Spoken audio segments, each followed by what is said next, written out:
खबर तफसील से भिवंडी से समाजवादी पार्टी के रुकन असेंबली रईस शेख ने रियासत महाराष्ट्र में मुसलमानों की तरक्की के लिए research training and human development institute कायम करने का मुतालबा किया। महाराष्ट्र असेंबली में ये मुतालबा उन्होंने किया। रईस शेख ने नायब वजीर आला और वजीर मालियात अजीत पवार को मुखातिब करते हुए कहा कि जिस तरह रियासत में पसमानदा तबकात की तरक्की के लिए सारती और भारतीय तंजीमों के जरिए मदद की जा रही है, उसी तरह मुसलमानों की तरक्की के लिए research training and human development institute तश्कील दिया जाए। आज सम्मानीय अमीन पटेल जी ने मुस्लिम रिजर्वेशन के ऊपर बात की। मुस्लिम रिजर्वेशन में इसी सदन में हमने और जनाब अबू आसिम आजमी ने धरना भी किया है, लेकिन रिजर्वेशन के ऊपर जो सरकार की यहां पर नीति थी उससे मुस्लिम समाज एक तरह से बहुत नाराज है और एक तरह से उसके साथ एक नाइंसाफी हो रही है। लेकिन अगर इस बजट के अंदर आप देखें तो जो संस्थाएं शासन ने सपोर्ट की है, चाहे सारथी हो या भारती हो, उससे उन समाजों को न्याय मिल रहा है। दादा, आपने 250 करोड़ सारथी को दिया हुआ है, 250 करोड़ भारती को दिया हुआ है। मेरा आपसे निवेदन है, अगर आप चाहते हैं कि मुस्लिम समाज आगे बढ़े, मुस्लिम समाज का युवा आगे बढ़े दादा, तो आपको उसी तरह की एक संस्था बनानी होगी दादा। मैं आपसे निवेदन करता हूं कि मौलाना आजाद के नाम से या doctor APJ Kalam research and human resource institute आप बनाइए दादा। हमारे बच्चे दादा हमारे कार्यालय में आके फीस के लिए आज तड़प रहे। कोविड के अंदर मैं इतना डेटा दे सकता हूं दादा आपको कि मुस्लिम समाज पीछे है। अलग अलग कमिटीज ने अपनी रिपोर्ट दी है, लेकिन अगर आप पहल करके ये इंस्टीट्यूशनल मैकेनिज्म बनाएंगे तो यहां खड़े रह के किसी रईस शेख को रिजर्वेशन मांगना नहीं पड़ेगा दादा। दादा, डेटा तो बहुत है। सारथी, भारती ऐसी संस्थाओं ने उन समाजों को आगे बढ़ाया दादा।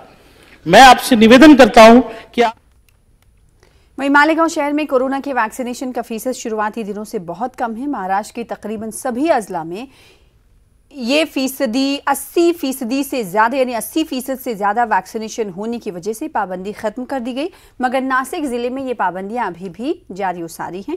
इसकी वजह मालेगांव शहर में वैक्सीनेशन का फीसद कम है। इसी बात को देखते हुए नासिक जिला कलेक्टर ने मालेगांव शहर का जायजा लिया। म्युनिसिपल कॉर्पोरेशन के महकमे सेहत समेत दिगर सभी महकमों को यह हुक्म दिया कि वो मालेगांव शहर में वैक्सीनेशन की मुहिम घर घर जाकर शुरू करें। पावरलूम कारखानों में भी वैक्सीनेशन की मुहिम चलाई जाए, दुकानों में भी वैक्सीनेशन की मुहिम चलाई जाए। पावरलूम कारखानों और दुकान, इन दोनों जगहों पर दुकान मालिक ये पावरलूम कारखाना या मालिक या मजदूर वैक्सीनेशन नहीं लेते हैं तो उनके कारखाने या दुकान बंद किया जा सकता है।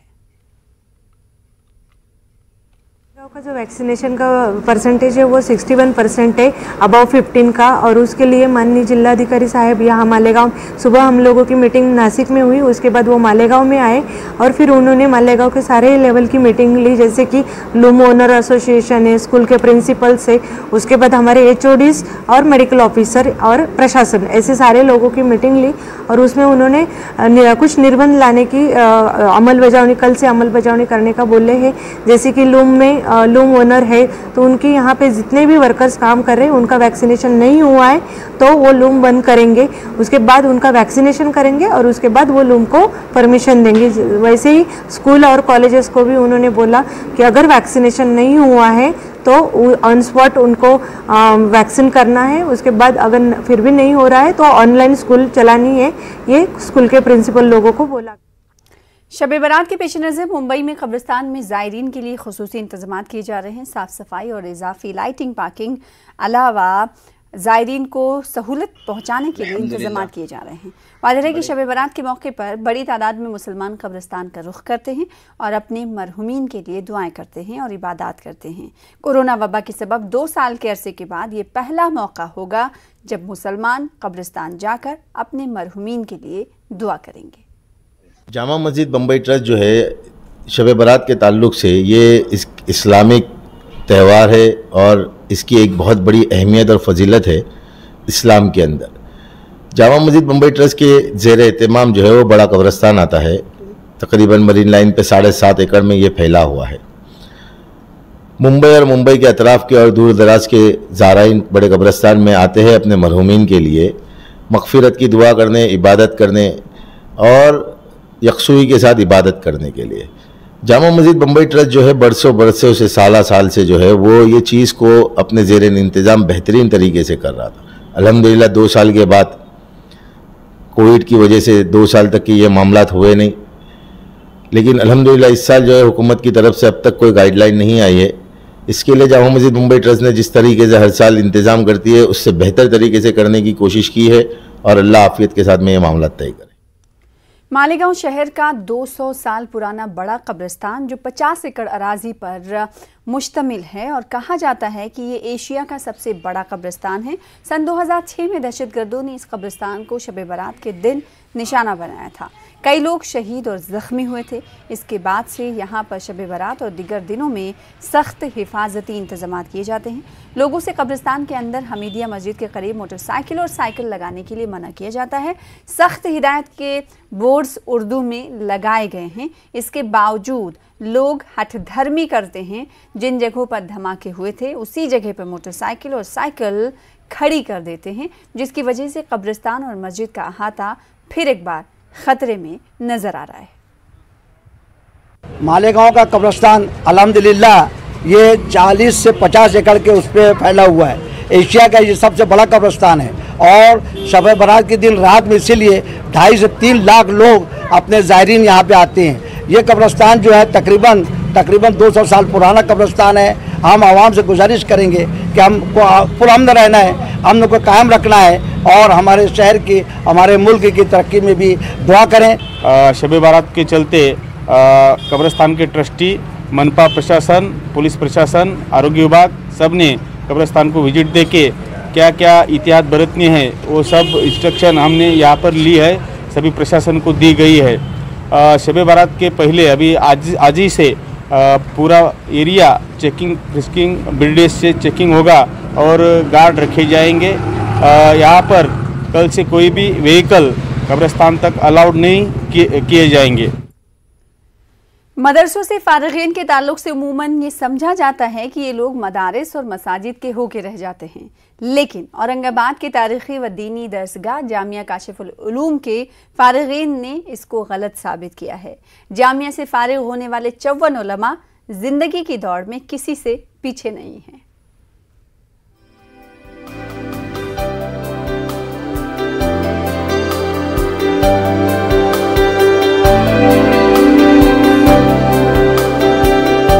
औरंगाबाद की वसी तरीन तारीखी जामे मस्जिद को इल्मी दीन का मरकज भी कहा जाता है।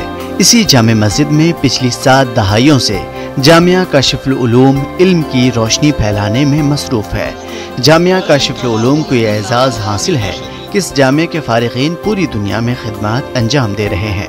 जामिया काशिफुल उलूम ने हमेशा असरी तकाज़ों का पास रखा और तलबा को जदीद तालीम से हम आहंग रखने में भी पेश रही, जिसका अमली सबूत भी देखने को मिल रहा है। जामिया की सालाना दस्तारबंदी तकरीब में 54 उलमाए कराम की दस्तारबंदी की गई, जिसमें 30 हुफ्फाज भी थे। इस साल 54 बच्चे आलिमियत से फारिग हो रहे हैं और उनकी ये दस्तारबंदी जो है की जा रही है। हमें खुशी इस बात की भी है कि ये बच्चे जिन्होंने आलिमियत का कोर्स किया उसमें कई बच्चे ऐसे जिन्होंने BA किया, D.Ed किया, एक बच्चे ने MCA किया और इसमें अल्हम्दुलिल्लाह 54 बच्चों में 30 बच्चे वो हैं जो हाफिज़ कुरान हैं। यकीनन ये बच्चे जो दीन का काम करेंगे, वहाँ पर मुल्क व मिल्लत का काम करेंगे, देश का नाम रोशन करेंगे। अल्हम्दुलिल्लाह मैंने यहाँ पर हिफ्ज़ भी मुकम्मल किया और साथ ही आलिमियत के पहले क्लास एदादिया अव्वल बा में मेरा दाखिला यहाँ पर सन 2016 ईस्वी में हुआ था और असातिज़ाए निज़ाम ने अल्हम्दुलिल्लाह हम तलबा पर बहुत ज़्यादा मेहनतें की और उन्हीं की बदौलत हम इस दर्जे तक पहुँचे हैं कि आज हम उलमा की सफ़ में शामिल होने जा रहे हैं।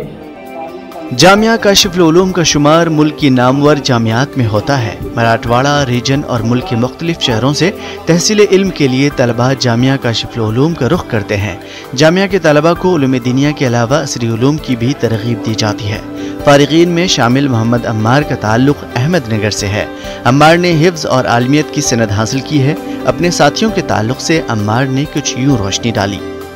जी देखिए, अल्हम्दुलिल्लाह हमारी जो क्लास इस साल फारिग होने जा रही है, हमारी क्लास में इमसाल एक तालिब इल्म है वो मास्टर है, और 2 से 3 तालिब इल्म ऐसे हैं जो अल्हम्दुलिल्लाह इंजीनियर की तालीम मुकम्मल कर चुके हैं, और साथ ही 7 से 8 तलबा इमसाल बीएड का फॉर्म भर चुके हैं और वो बीएड का एजुकेशन इमसाल हासिल कर रहे हैं, और तकरीबन 15 से 16 तलबा ऐसे हैं जो 12वीं और 10वीं के एग्ज़ाम दे रहे हैं। महाराष्ट्र में गौकशी कानून ने दीनी दरसगाहों को सख्त आजमाइश में मुब्तला किया। रही सही कसर कोरोना ने पूरी कर दी। इन सख्त तरीन नामसाइद हालात में सैकड़ों तलबा की कफालत किसी आजमाइश से कम नहीं थी, लेकिन दीनी दरसगाहों के जिम्मेदारों के पाए इस्तकामत में कोई लर्जिश नहीं आई। आज एक बड़ी तादाद उलमा की सूरत में मैदान अमल में आ गई है। न्यूज़ 18 उर्दू के लिए औरंगाबाद से अजहरुद्दीन की रिपोर्ट।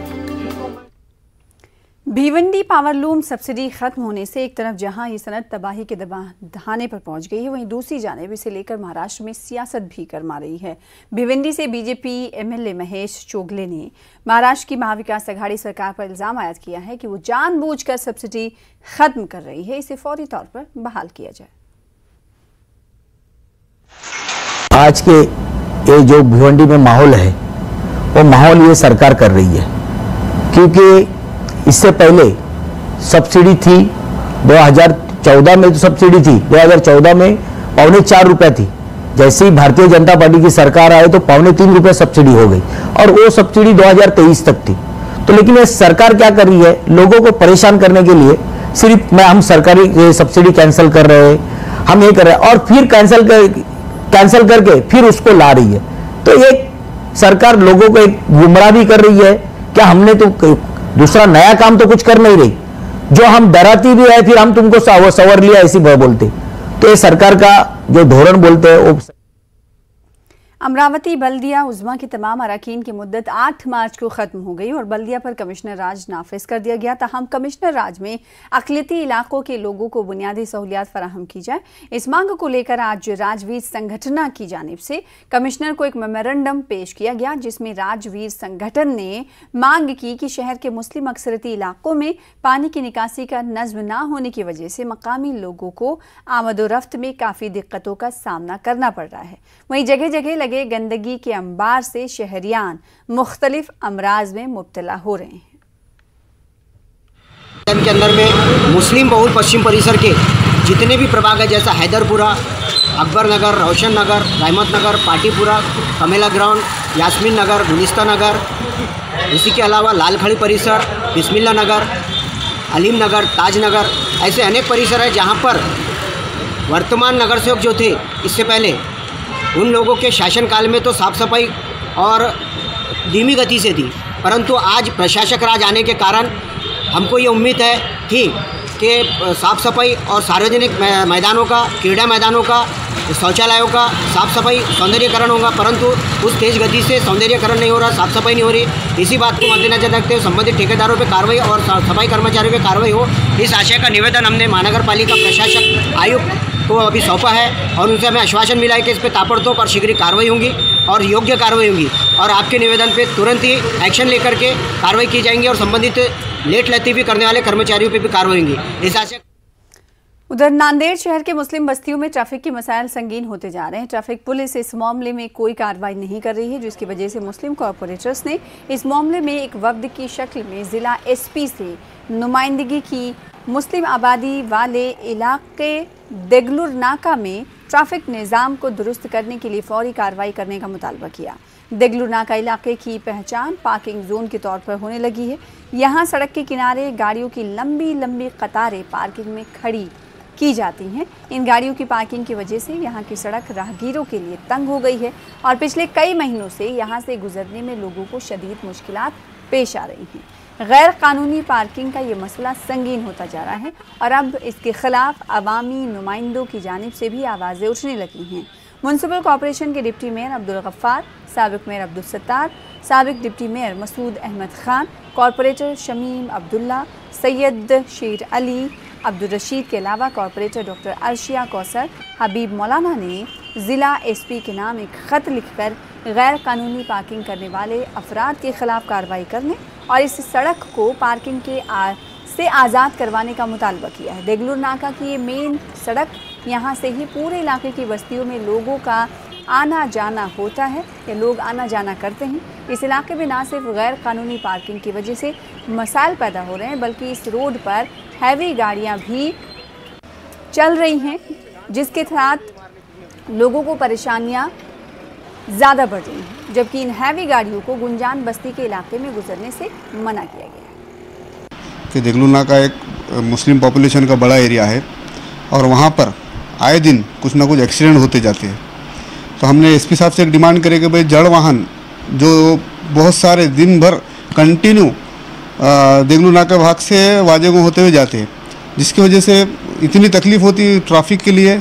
और ख़ास खुसूसी क्या है, तो देगलू नाके में हॉस्पिटलाइज और कॉलेज स्कूल वगैरह छोटे छोटे बच्चे आते जाते और सबको तकलीफ है जड़ वाहन से। और आने वाला महीना रमज़ान मुबारक का महीना है, तो हम सब कारपोरेटर हजरात ने बैठ के डिसाइड करके भी एसपी साहब से हम मिल के निवेदन देंगे कि भैया जड़ वाहन रोकना ज़रूरी है, क्योंकि रमज़ान के मुबारक के महीने के अंदर वहाँ पर जो लोग इफ्तार के लिए जमा होते हैं और तरावी के बाद वगैरह लोग जो बाहर आते करते, तो वहाँ पर बहुत दिक्कत जाती।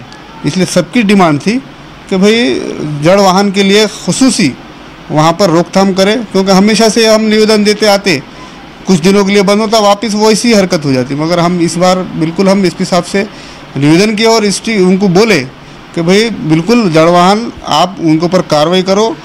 देगलू नाके का जो ट्रैफिक का मसला है, एक तो 1 लाख की आबादी है यहाँ पर, और आबादी होने की वजह से यहाँ पर ख़रीदी के लिए जो फ्रूट के गाड़े लगते और उसका तो अड़थड़ा बहुत ही कम है। इससे ज़्यादा अड़थड़ा 4 व्हीलर व्हीकल का है, जो रास्ते में खड़े हो जाती। उस 4 व्हीकल खड़े रहने के बाद उसके बाद गाड़ी वाला खड़ा हो जाता, एकदम कंजेस्टेड हो जाता, एक मोटरसाइकिल भी नहीं जाती।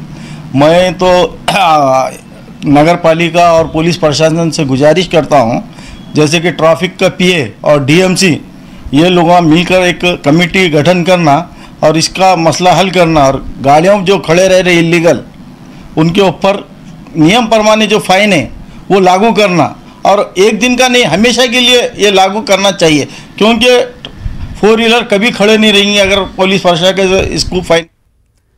फिलहाल इसी के साथ रुकेंगे छोटे से ब्रेक के लिए। कर्नाटक की अहम खबरों के साथ चल लौटेंगे।